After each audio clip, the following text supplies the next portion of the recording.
Be set to go. Hi, Chuck Boyce again with CB Creative. This is another Tuesday Pulse AI, and this is all about using the tools that you already have without the mess, using them safely. It's kind of a practical hands-on. I haven't done much with actual demoing things lately. I've been focusing mostly on lecture, and so this is a step back into some of the previous ways of doing things, and so hopefully you'll get something out of this. What I want to start on is you already have these tools. You're using ChatGPT or Claude or Gemini or whatever, open anything, and you may not know much about them. Most people just use it as a tool. They don't really care what goes in or what goes on in the background. And that's kind of a scary thing, but people should be more aware of what this is. And so the question isn't whether they're using AI, it's whether anybody's watching what goes in from a data security and sensitivity point of view. So what I want to cover in this one is these 8 different things, what tools actually do with your input, who should own the decisions, what you should never go in, where shadow AI hides, the cost that nobody's tracking, security basics, how to actually read vendor privacy policy, and a 10-minute audit that you can run today. And so you will get something out of this. I have a shared drive that I will provide a link to that has a prompt to do some policy analysis and reporting. And so let's go on with this. And one other thing that I wanted to touch on. No, that's it.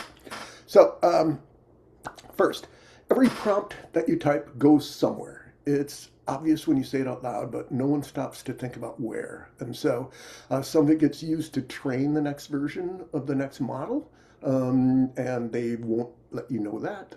It may be embedded into an app that they say it's AI, but you don't know really what the AI is doing.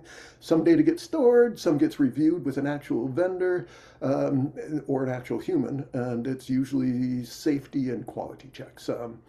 One depends entirely on the tool and the plan.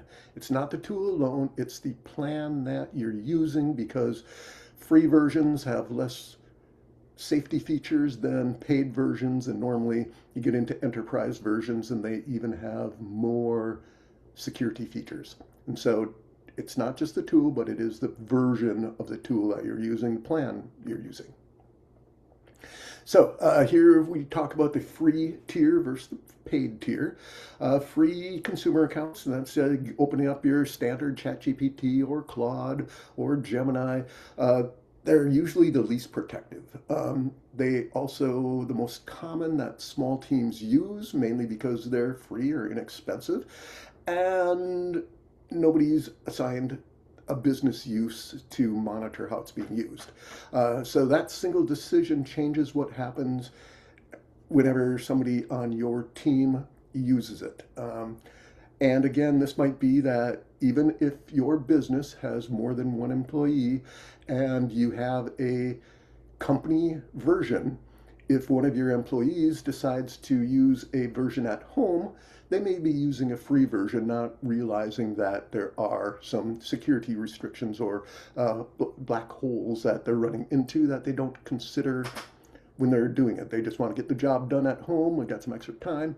They'll put it in customer account, some private information, and it goes out to Claude or OpenAI, and then it gets used for training purposes. Most people don't realize that.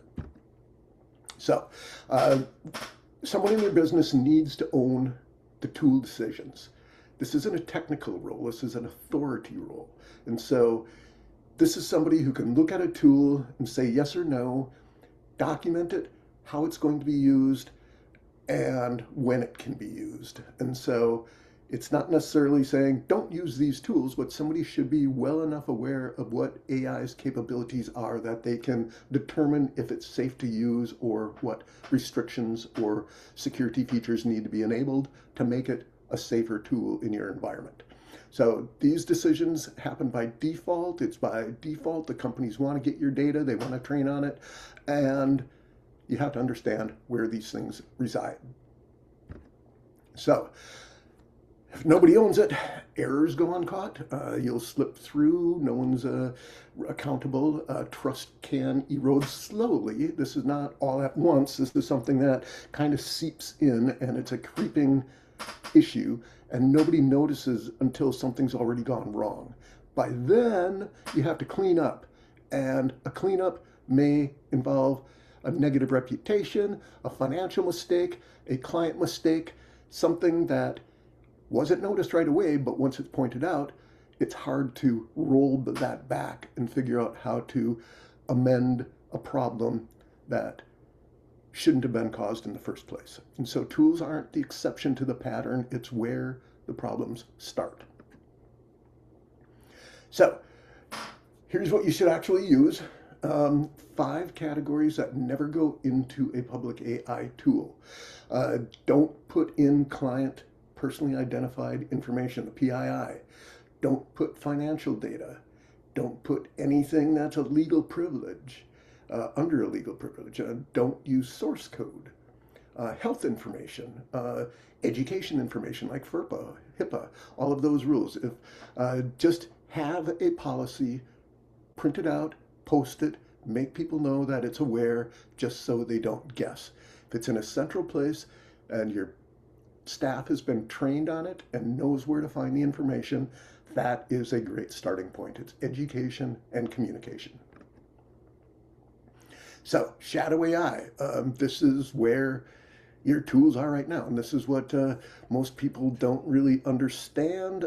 Shadow AI is when your employees are using unauthorized versions of a tool and they may be entering private information. And so right now, this is becoming a bigger issue because there's more states that have legal protections to protect the consumer, and each state may have different laws. Right now, there's a big deal in Europe. The European Union just put in a big AI regulatory issue. So if you do anything in Europe, you have to start making AI use transparent. If you have a client in Germany or in France or in Spain and you're using AI, you have to let them know AI was involved in the creation of these images. AI was included in the content creation. And so this is becoming more of an issue in the United States and North America.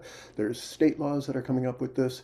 The federal government is trying to make that less of an issue, but it's consumer protection laws. It's not technology laws. The feds want to do control over the technology where the states are protecting their consumers. So you didn't decide to adopt AI. It just showed up. This is situations such as Google Workplace or Microsoft 365. They just automatically enable AI functionality, and you actually have to opt out. I wish that they would make it not default, that they should allow you to opt into using AI, but this is a problem that people don't realize. Nobody approved it, it just showed up, and people are using it. It's shadow AI. It's not exotic, it's ChatGPT on a client data without policy. And so that is the thing that most businesses are not aware of that they should be. And again, going back to that, the laws have stiff fines, and the fines don't care about the size of your business. And so if it breaks one of these rules, it doesn't matter if you're a solopreneur or if you're a 500-person enterprise, the fines are going to be the same. And you can't blame the technology, you can't blame AI. It is the business. Somebody needed to be responsible. You need to assign people, and you need to be aware of it. And so then there's this cost, the cost that nobody's tracking. And I mentioned this before, it's more than your subscription. If you subscribe to ChatGPT or Claude at the $20 month rate, and then you decide to do something like agents. Well, with an agent, you start using API costs. And so token creep comes in, the usage comes in, it becomes a pay-as-you-go when you start using APIs or system calls or integration points.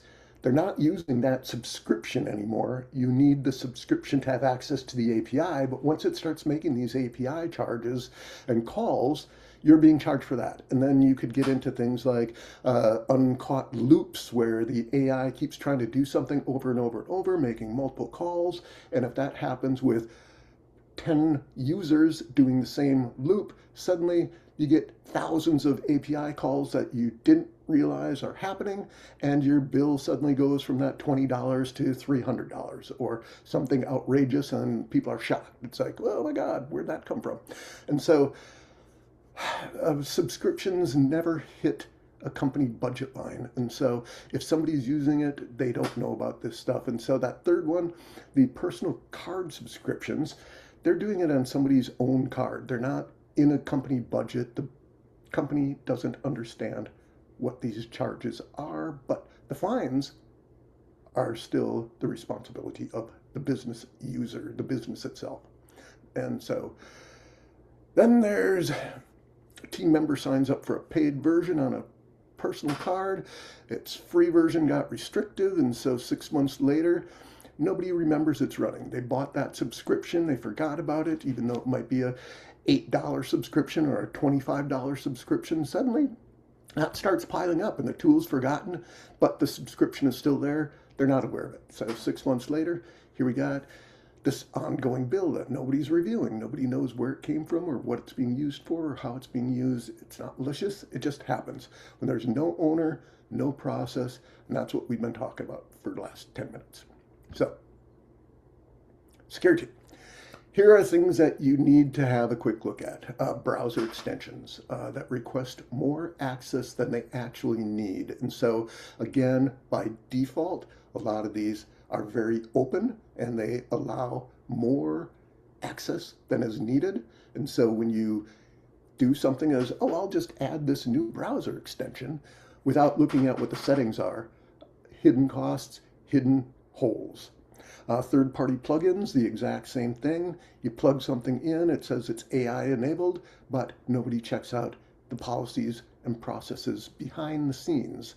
If you start doing agents, and one of the big things when OpenClaw came out, or with the Hermes is a little bit better, but those were completely open, and people didn't realize that things like security keys and APIs were being stored in the open, and there was no security in the databases, and thousands of these people thinking, oh great, I can create these agents, but they didn't have any of the security, they didn't understand any of the security, and there was lots of leaks.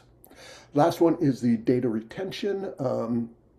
Do you know where your data is being stored? Do you know how that company is using your data? Are they using it for training? Are they storing it? Do you have the ability to roll back? Do you have control of your data? Or does it just go into this black hole and it's out there, but you don't know what's happening to it? And so none of these here require an IT department, just somebody who understands what they are, where the security risks are, put it on your list, approve tools, how to use it, what can go in, and best of all, a point person who can answer these questions. So compliance awareness is another hole, whether it's HIPAA for medical or FERPA for education, SOC 2, financial service rules, legal privileges, industry-specific triggers. Most people don't think about any of this stuff, and if your business is in one of these areas of finance, human resources, medical, anything in that area, you have to have a conversation with counsel or a compliance advisor and understand where the potential hits may be. And so again, having a point person on your team that can answer questions, they will know who to talk to about compliance and things like that. But again, a point person who understands the impact of AI in your business. AI, if you have noticed, is unlike any other software that came behind it. Normally when you'd buy an app, you had an idea of what was being done, you had control of your data.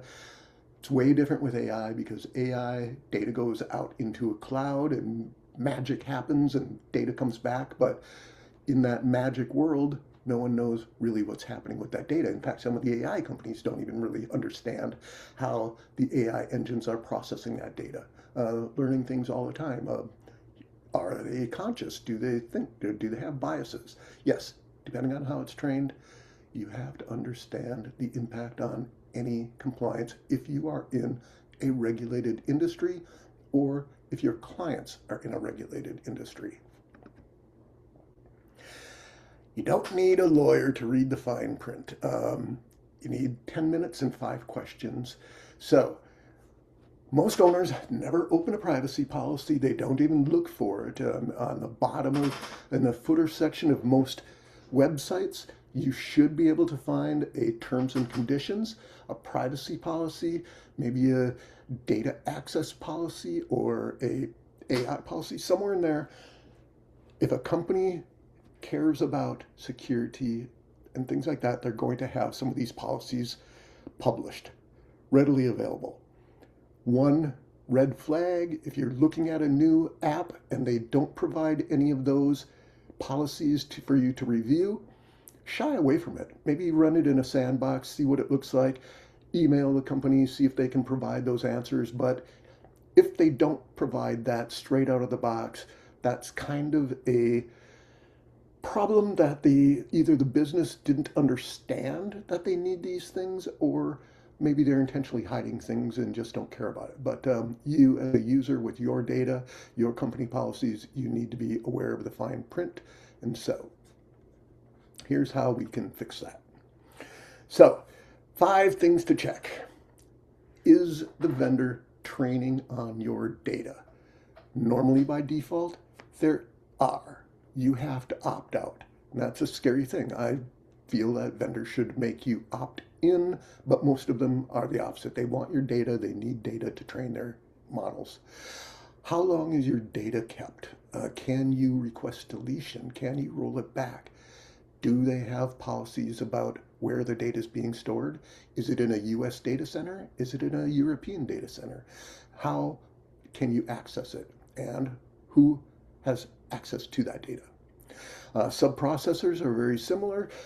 If somebody has a custom AI app that they wrote, they probably have a subprocessor such as OpenAI or Anthropic processing your data. They don't process the data, they pass it through an API into some other subprocessor. Is that vendor making you aware of that subprocessor? And again, do you have control of the data if it goes outside of that vendor's app? Where is the data being stored? As I mentioned, is it in a US data center? Is it a local? Is it in Europe? Most people don't think about that, but now with the European laws, you have to have European data storage where you have control, understand where data is being located. And the last one is breach notification. If a company has a security breach, do they tell you? Are they contractually required? How fast? And what ramifications and what can they do to help you recover from these data breaches? Most people, again, they'll hide it in the policies, and it's up to you to figure out how protective you want to be of your data and your policies. So here I have a shared prompt. I'm going to paste this into the chat if you want to look at it. Let's go into chat. Otherwise, I'll have this in the follow-up. But anyway, here is a shared drive. And within that shared drive, what I have is a process that is a prompt that you can run to see what these policies look like. I'm also working right now on creating a new automated site called safe.cbcreative.com where you can just paste URLs into it. But in the meantime, let's take a look. Here is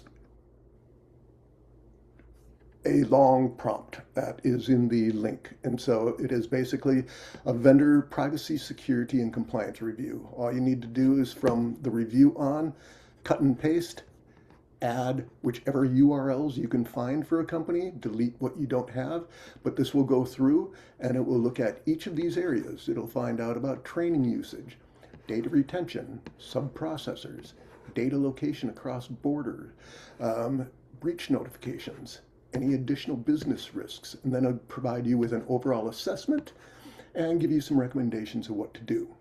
And so here I have one that I have modified, and I'm using Gamma, which is a presentation app that's AI, and I just copied some of their terms and conditions, their privacy policy, and their data processing agreement. And so if I capture that and go into ChatGPT, for example, I'm just going to paste that entire prompt in and let it run. And so this will take a few seconds and it will come back and it reads all of the privacy policies and that I posted in there. It's now searching the Gamma app, and in a few seconds it should come back.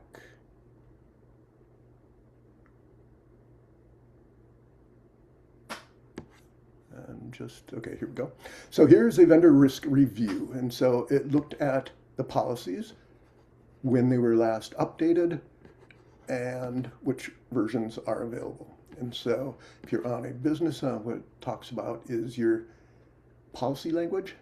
We do not train on your content if you're on a team or business plan, which means that your free version, they're going to be training on you. They talk about any direct questions. Is the customer data being used for training by default? Yes. Is there an opt-out? Yes. Is the opt-out automatic? It's unclear. They didn't really state that. Does the data opt-out apply only to future? That's not stated also. Does it apply to all models? It's unclear. And so Gamma has some good policies. They do have some answers, but not everything. And so you may need to go back to the vendor and send their support emails and say, hey, I want some clarification on this. But again, it gives you a plain meaning. User on the lower tiers, assume presentations, updated material, everything else can be used for training if it's enabled. And so the license is usually durable. So it goes on, lists all the ambiguities. It talks about questions that you can ask Gamma to get more clarification for each section. Now going into data retention, most of them are not defined. Remove according to undisclosed backup deletion routines. So again, here are some direct answers, what the plain meaning is, and any ambiguities. And again, this is going through with sub-processors, talks about where things are. Now here, they're using sub-processors. So Gamma itself is using Amazon, Anthropic, Bastion, Black Forest Labs, Boulder, Canny, ClickHouse, Cloudflare. These are all sub-processors where some of your data may be being stored. But again, they're saying the retention disclosure, they tell you who they're using, but they're really not saying what they're doing with that data. And so that is a lot of vendors that have access to your data that you may not have been aware of. And so the published policy, they have 36 sub-processors. And so they're in the Philippines, Dominican Republic, Europe, Canada, Australia. So they're all over the place. Your data is going out. Here's the ambiguities. Here's the questions. So this prompt itself just gives you a wealth of information on how your vendor is using your data, how they're protecting it, going on and on, additional business risks, vendor access. Your risk is medium, your audit rights, everything that you can imagine if you're in a regulated, a highly controlled environment. These are the types of questions that you should be aware of. They give you an overall assessment, training use, everything about it, and then some recommendations. And so, again, this is a pretty in-depth report. It's a long prompt, but it does allow you to find out much more about the apps you're using than trying to scan through each of those policies individually. And so, again, what I'm trying to do is if you have the prompt in the share link, that's what you can use quickly. I'm working on this from the vendors, so you don't have to worry about the prompt. Very easy product to use, you run a free safety check and it brings up vendor details. What you want to do here is similar to what I did with the prompt, is to type in a product name and then start entering in their terms of service and whatever else they have published. And so I'm going to cut and paste a few things in here that I used in the previous. Let's see here. Let's grab this one. And this one. Oops. Try that again.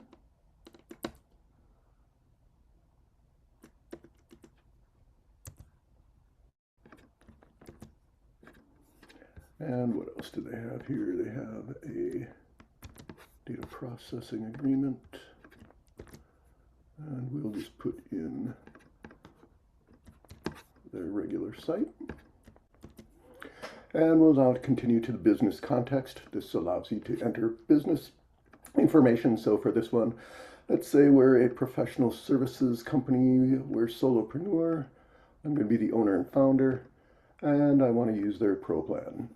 We'll get a balanced risk tolerance and continue to the data. So what I want to use with this, I want to use this for brainstorming, I want to market content, I want to create some social posts, and we'll do some client communications. I'm going to enter in public information and marketing copy, and I'll even include some internal business notes here. That's what I want to put into Gamma when I create my presentations. So now just enter in a name. I'm going to use some test information.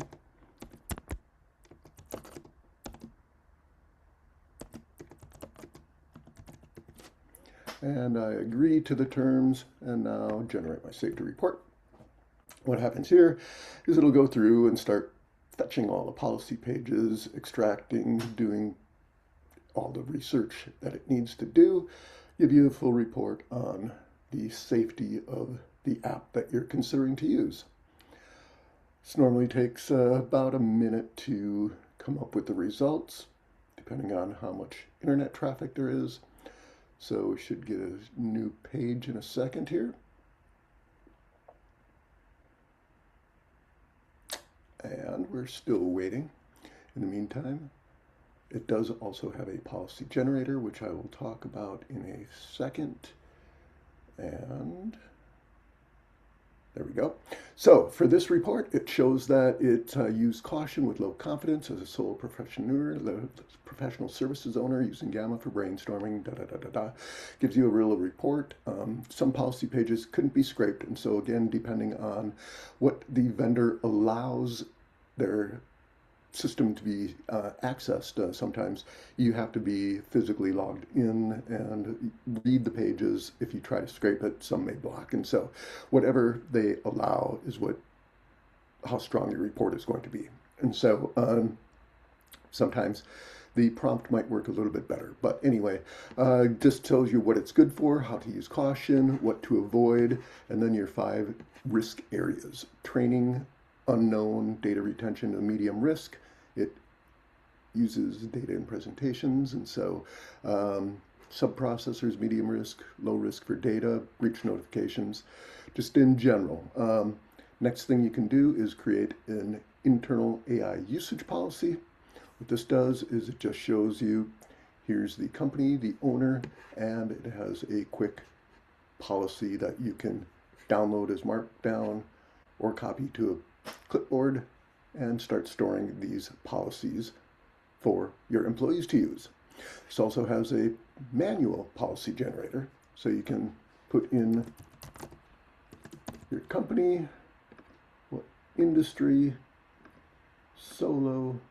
I want a standard policy, and now it'll start generating policies. It creates 4 different policies: an AI acceptable use, an AI tool approval, sensitive data policy or prompting rules, and a shadow AI governance report. So this allows you now to download these as a starter template, modify it for your own business needs. And again, if you don't have any AI policies, this allows you to quickly generate them, modify for your business, and use as needed. And so that is what I currently have available. If you're interested in this, please check it out. It's at safe.cvcreative. So going back into looking at Claude and ChatGPT, I have done this in other ones, and so if we look at ChatGPT, this is Claude. If you look at settings, what you want to do is go into your account and find out where is this under privacy? How you protect your data, how we use your data, whether it's turned on or off. And so look through your privacy settings. Right here's the training data, help improve our models. Turn that off so you don't do that. Where your location metadata is, disable some of these things. You can control your data. ChatGPT is very similar. Again, you go into your settings and you go into data controls, reset it, location, improve the model for everyone is off. And so get in the habit with an AI tool to look at the settings and find anywhere that it's asking you if they want to improve the model. If it is, they're using your data for training purposes, and that's what you don't want to do.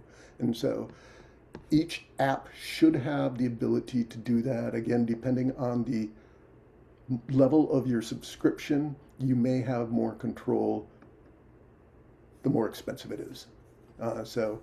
Bigger policies, bigger subscriptions normally tend to be more secure. And let's see here. Let's go on to the next. So here is your 10-minute audit. So look at what tools are actually being used across your team, who approved it, what's going into them, who's checking what comes out. Does anyone know what the terms actually say? So once you have your point person who's responsible for everything in AI, find out what the terms say, write your policies, give them to your staff, document it, make it accessible, train them. That's the safest way you can use these tools. From here, if you want, I can help you understand if you want a structured read of where your business is. Just use a cvcreative.com/contact, a 15-minute call, determine how I can help you in the future. And with that, that is what I want to share.